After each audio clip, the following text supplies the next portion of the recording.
بسم اللہ الرحمن الرحیم۔ میرے محترم ناظرین، آج کی یہ ویڈیو خاص طور پر نوجوانوں کے لیے ہے، لیکن حقیقت میں یہ ہر اس شخص کے لیے ہے جو اپنی زندگی کو اللہ کی رضا کے مطابق گزارنا چاہتا ہے۔ آج ہم ایک ایسے موضوع پر بات کرنے جا رہے ہیں جس پر عام طور پر بات کرنے سے لوگ گھبراتے ہیں، لیکن حقیقت یہ ہے کہ اگر وقت پر ان تمام باتوں کو نہ سمجھا جائے تو جوانی صرف جسمانی طاقت نہیں رہتی بلکہ آزمائش بن جاتی ہے۔ اسی لیے ہمارا آج کا موضوع بہت ہی قابل توجہ اور قابل عمل ہے۔ ہمارا موضوع ہے کہ جوانی کے 5 خطرناک گناہ جو اللہ تعالیٰ کو سخت ناپسند ہیں۔ جوانی وہ وقت ہوتا ہے جب انسان خود کو مضبوط، آزاد اور بے خوف سمجھنے لگتا ہے۔ دل چاہتا ہے جو چاہیں کریں، آنکھیں جو دیکھنا چاہیں دل آرام سے مان لے اور زبان جو چاہے بول دے، لیکن قرآن ہمیں یاد دلاتا ہے کہ یہی وہ عمر ہے جس کے بارے میں قیامت کے دن سب سے پہلے سوال کیا جائے گا۔ نبی کریم صلی اللہ علیہ وآلہ وسلم نے فرمایا کہ بندے کے قدم قیامت کے دن ہل نہیں سکیں گے جب تک اس کی جوانی کے بارے میں سوال نہ کر لیا جائے۔ حضرت ابو برزہ اسلمی رضی اللہ تعالی عنہ سے روایت ہے کہ رسول اللہ صلی اللہ علیہ وسلم نے فرمایا، قیامت کے دن کسی بندے کے قدم اس وقت تک ہل نہیں سکیں گے جب تک اس سے 4 باتوں کے بارے میں سوال نہ کر لیا جائے۔ اس کی عمر کے بارے میں کہ کہاں گزاری، اس کی جوانی کے بارے میں کہ اسے کن کاموں میں صرف کیا، اس کے مال کے بارے میں کہ کہاں سے کمایا اور کہاں خرچ کیا۔ جامع ترمذی حدیث 2417۔ اور اپنے علم پر کتنا عمل کیا۔ اس حدیث مبارکہ سے ہمیں صاف پتہ چلتا ہے کہ جوانی اللہ پاک نے ایسے ہی نہیں دی کہ اسے اپنی مرضی سے جیسے چاہے گزار دیا جائے، بلکہ اس کے حدود و قیود ہیں جس کی خلاف ورزی کرنے والے سے اس بارے میں سوال کیا جائے گا جو کہ اوپر حدیث مبارکہ میں گزر چکا ہے۔ آئیے اب ہم چلتے ہیں ان 5 گناہوں کی طرف جو کہ خاص طور پر آج کے نوجوان جانے انجانے میں کر رہے ہیں۔ ان سب کا ہم مرحلہ وار ذکر کرتے ہیں، جن میں سے سب سے پہلا، سب سے خطرناک اور سب سے بڑا گناہ ہے شرک اور اللہ سے غفلت کا گناہ۔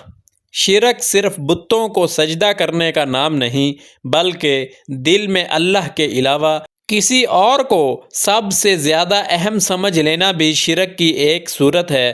آج کے نوجوانوں کا بت موبائل ہے، سوشل میڈیا ہے، آرٹیفیشل انٹیلیجنس بھی آج کے دور کا بہت بھیانک بت ہے۔ اسی طرح شہرت کا بت ہے، محبت کا بت ہے، فالورز ہیں، یا کوئی انسان ہے جس کے لیے وہ اللہ کے حکم توڑ دیتا ہے۔ اللہ تعالیٰ قرآن میں واضح طور پر فرماتے ہیں، ان اللہ لا یغفر ان یشرک بہ ویغفر ما دون ذلک لمن یشاء ومن یشرک باللہ فقد افتری اثما عظیما۔ ترجمہ: بے شک اللہ اس گناہ کو معاف نہیں کرتا کہ اس کے ساتھ کسی کو شریک ٹھہرایا جائے۔ النساء آیت 48۔ یہ آیت ہمیں ہلا دینے کے لیے کافی ہے۔ جوانی میں نماز چھوڑ دینا، حرام کاموں کو معمولی سمجھ لینا، یہ سب اللہ سے غفلت کی نشانیاں ہیں۔ جب دل سے اللہ نکل جائے تو پھر گناہ خوبصورت لگنے لگتے ہیں۔ جب گناہ خوبصورت لگنے لگیں تو حیا جسم سے نکلنے لگتی ہے، اور جب حیا نکل جائے تو بندے کا ایمان ہی خطرے میں پڑ جاتا ہے۔ جس طرح کہ نبی کریم صلی اللہ علیہ وآلہ وسلم نے فرمایا کہ الحیاء من الایمان، حیا ایمان کا حصہ ہے۔ صحیح مسلم حدیث 35۔ اسی لیے ان تمام خرابیوں کی جڑ دراصل شرک ہی بنتی ہے کہ اللہ کے حکم کے مقابلے میں کسی اور کے حکم یا عمل کو ترجیح دینا۔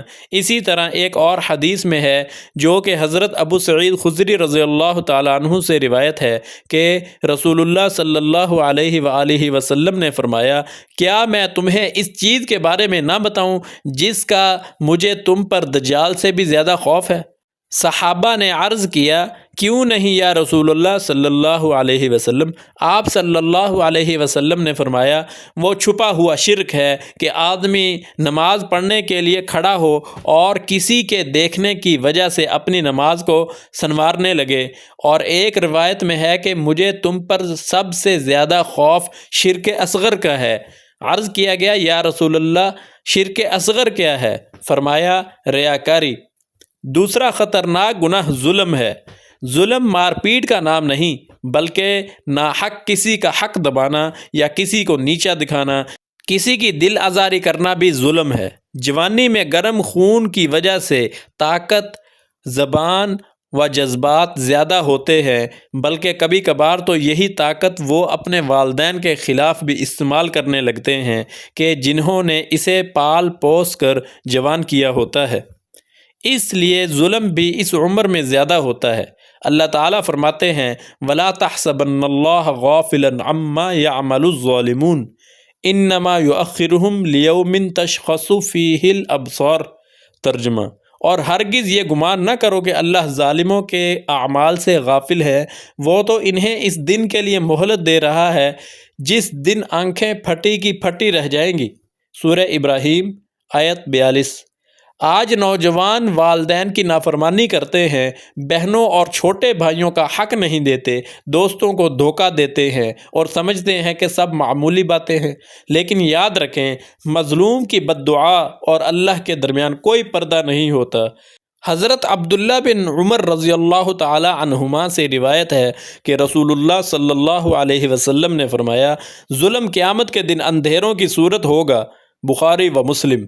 یعنی ایک ظلم، پھر دوسرا ظلم، پھر تیسرا ظلم، یہاں تک کہ انسان قیامت کے دن اندھیروں میں گھرا ہوا ہوگا اور اسے نجات کی کوئی راہ نظر نہیں آئے گی۔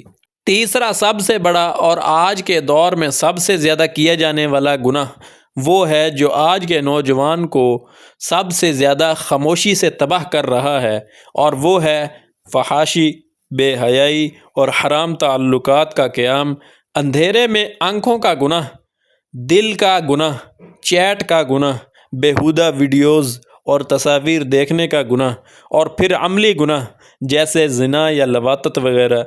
زنا اور لواطت اللہ تعالیٰ کے احکام کے خلاف سب سے بڑے گناہوں میں شمار ہوتے ہیں۔ قرآن و سنت میں ان گناہوں کی سخت ممانعت کی گئی ہے اور ان کے انجام کے حوالے سے سنگین خبرداریاں دی گئی ہیں اور ان کو حرام کہا گیا ہے۔ یہ گناہ دلوں اور معاشرت پر اللہ تعالیٰ کی ناراضگی لاتے ہیں۔ قرآن میں ارشاد ہے الذین یأکلون الفواحش سیلقون نارا واللہ یعلم وانتم لا تعلمون۔ جو لوگ فحاشی کرتے ہیں وہ ضرور آگ میں ڈالے جائیں گے، اور اللہ بہتر جانتا ہے جبکہ تم نہیں جانتے۔ سورہ اعراف آیت 33۔ ناظرین محترم، یہ سب کچھ صرف ایک کلک سے شروع ہوتا ہے۔ آج کل یہ گناہ نوجوانوں کے لیے نشہ بن چکا ہے۔ پچھلے دور میں نشہ صرف شراب نوشی وغیرہ سے ہوتا تھا، مگر آج کل یہ سافٹ نشہ ہر نوجوان کے ہاتھ میں تھما دیا گیا ہے۔ پچھلے دور میں یہ تمام چیزیں صرف سینما گھروں تک محدود تھیں، آج یہ سینما گھر ہر نوجوان کے ہاتھ میں تھما دیا گیا ہے۔ پیارے نوجوانوں، یہ ایک آزمائش ہے، یہ ایک فتنہ ہے، ہمیں اس سے بچنا ہے۔ اگر آپ چاہتے ہیں کہ ہم اللہ کے حضور آخرت میں کامیاب ہو جائیں اور قبر میں ہمیں عذاب نہ دیا جائے، تو آپ کو اس آزمائش سے جد و جہد اور کوشش کے ساتھ لڑنا پڑے گا۔ حضرت ابو ہریرہ رضی اللہ تعالیٰ عنہ سے روایت ہے کہ محمد مصطفیٰ صلی اللہ علیہ وسلم نے فرمایا نیک اعمال میں جلدی کرو اس سے پہلے کہ ایسے فتنے آئیں جو اندھیری رات کے ٹکڑوں کی طرح ہوں گے۔ آدمی صبح مومن ہوگا اور شام کو کافر ہو جائے گا، یا شام کو مومن ہوگا اور صبح کافر ہو جائے گا۔ وہ اپنے دین کو دنیا کے معمولی فائدے کے بدلے بیچ دے گا۔ اور ایک روایت میں فرمایا فتنے دلوں پر اس طرح پیش کیے جائیں گے جیسے چٹائیاں تنکا تنکا بنی جاتی ہیں۔ اسی طرح اللہ تعالیٰ ارشاد فرماتے ہیں وَلَا تَقْرَبُوا الزِّنَا إِنَّهُ كَانَ فَاحِشَةً وَسَاءَ سَبِيلًا۔ ترجمہ، بے حیائی کے قریب بھی مت جاؤ۔ سورہ بنی اسرائیل آیت 32۔ یہ نہیں فرمایا کہ بے حیائی نہ کرو، بلکہ فرمایا کہ اس کے قریب بھی مت جاؤ، کیونکہ اللہ تعالیٰ جانتا ہے کہ جوان دل ایک بار پھسل جائے تو رکنا مشکل ہو جاتا ہے۔ ایک اور جگہ حضرت ابو ہریرہ رضی اللہ تعالی عنہ سے روایت ہے کہ رسول اللہ صلی اللہ علیہ وسلم نے فرمایا، آنکھیں زنا کرتی ہیں اور دل اس کی خواہش کرتا ہے۔ سنن ترمذی حدیث 2783۔ یعنی انسان کی نظر کسی حرام چیز پر پڑ جائے، دل میں خواہش پیدا ہو جاتی ہے، اور اگر کنٹرول نہ کیا جائے تو عمل تک پہنچ سکتا ہے۔ حرام تعلقات نہ صرف ایمان کو کمزور کرتے ہیں بلکہ دل کو بے سکون، عبادت کو بوجھ اور دعا کو بے اثر بنا دیتے ہیں۔ چوتھا سب سے خطرناک گناہ نشہ اور لت کا گناہ ہے، چاہے وہ شراب ہو، منشیات ہوں، سگریٹ ہو یا کوئی اور عادت جو عقل کو کمزور کر دے، جیسے آج کل مشت زنی کا نشہ نوجوانوں میں عام ہو رہا ہے۔ قرآن مجید میں ہے، اور جو اپنی شرمگاہ کی حفاظت کرتے ہیں مگر اپنی بیوی یا ان کے غلاموں کے سوا، تو پھر جو اس کے علاوہ کچھ تلاش کرے وہ سرکشی کرنے والا ہے۔ سورہ مومنون آیت 5 تا 7۔ یہ آیات وضاحت کرتی ہے کہ جنسی خواہشات کا جائز اور حلال راستہ صرف نکاح ہے۔ غیر نکاح کے راستے جیسے بدکاری حرام اور نقصان دہ ہیں۔ عزیز نوجوانوں، نشہ انسان سے سب سے پہلے اس کی غیرت، پھر اس کی نماز اور آخر میں اس کا ایمان چھین لیتا ہے۔ اللہ تعالیٰ فرماتے ہیں کہ رجس من عمل الشیطان فاجتنبوہ لعلکم تفلحون۔ یہ سب شیطان کے گندے کام ہیں، ان سے بچو۔ سورہ مائدہ آیت 90۔ آج کل نوجوان نشے کو اسٹائل سمجھتے ہیں، لیکن حقیقت میں یہ غلامی ہے، نفس کی غلامی، خواہش کی غلامی اور شیطان کی غلامی۔ حضرت ابو ہریرہ رضی اللہ تعالی عنہ سے روایت ہے کہ رسول اللہ صلی اللہ علیہ وسلم نے فرمایا، ہر نشہ آور چیز حرام ہے، یعنی جو چیز عقل اور شعور کو مفلوج کر دے، خواہ کم مقدار میں ہو یا زیادہ، اللہ تعالیٰ کے نزدیک حرام ہے۔ یہ ایک واضح پیغام ہے جس میں کوئی گنجائش نہیں چھوڑی گئی۔ پانچواں خطرناک گناہ وہ ہے جو بظاہر نظر نہیں آتا لیکن دل کو اندر سے کھا جاتا ہے، اور وہ ہے اخلاق کے گناہ، جیسے غصہ، حسد اور کینہ۔ جوانی میں غصہ فوراً آ جاتا ہے اور الفاظ تیر بن جاتے ہیں۔ حضرت ابو ہریرہ رضی اللہ تعالیٰ عنہ سے روایت ہے کہ رسول اللہ صلی اللہ علیہ وسلم نے فرمایا، طاقتور وہ نہیں جو کسی کو گرا دے، بلکہ طاقتور وہ ہے جو غصے میں خود کو قابو میں رکھے۔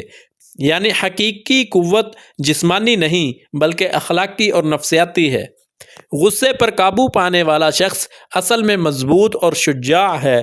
حسد انسان کو اللہ کی تقسیم پر اعتراض کرنا سکھاتا ہے۔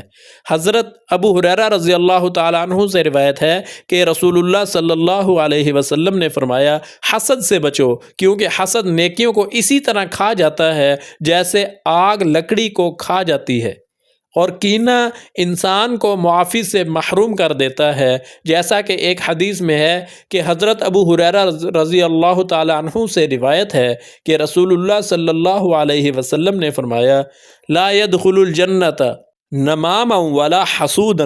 ترجمہ، جنت میں وہ شخص داخل نہیں ہوگا جو غیبت کرنے والا یا حسد کرنے والا ہو۔ صحیح بخاری حدیث 6130۔ میرے عزیز نوجوانوں، جوانی واپس نہیں آتی لیکن گناہ ہمیشہ ساتھ رہ جاتے ہیں۔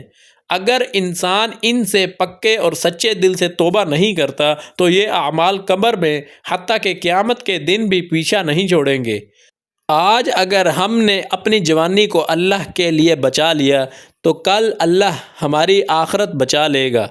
یہی وہ عمر ہے جس میں اگر سجدے لمبے ہو جائیں تو قسمتیں بدل جاتی ہیں، دعا میں آنسو بہنے لگیں تو سارے گناہ مٹ سکتے ہیں، توبہ کر کے اس پر استقامت اختیار کی جائے تو اسی نوجوان کی دنیا بھی جنت بن جاتی ہے۔ اسی لیے اس بابرکت مہینے کی بدولت آئیے آج ہی عہد کریں کہ ہم ان 5 خطرناک گناہوں سے بچیں گے، توبہ کریں گے اور اپنی جوانی اللہ کے حوالے کریں گے۔ آخر میں آئیے ہم سب مل کر دعا کرتے ہیں کہ اے اللہ ہمیں مندرجہ بالا تمام گناہوں سے بچا، ہمارے والدین پر رحم فرما جیسا کہ انہوں نے ہمیں بچپن میں پالا۔ اے اللہ ہمیں ایمان والی زندگی عطا فرما، ہمیں آخرت کی تیاری کرنے کی توفیق عطا فرما اور موت کے وقت ہمیں کلمہ طیبہ نصیب فرما۔ اس ویڈیو دیکھنے والے کی ہر جائز حاجت کو پورا فرما، اور ان میں سے جنہیں ابھی تک تیرے گھر اور روضہ رسول صلی اللہ علیہ وسلم پر حاضری نصیب نہیں ہوئی، ان سب کے لیے جانے کے اسباب و وسائل پیدا فرما۔ میرا سنانا اور آپ کا سننا اپنی پاک بارگاہ الہی میں قبول و منظور فرما، آمین یا رب العالمین۔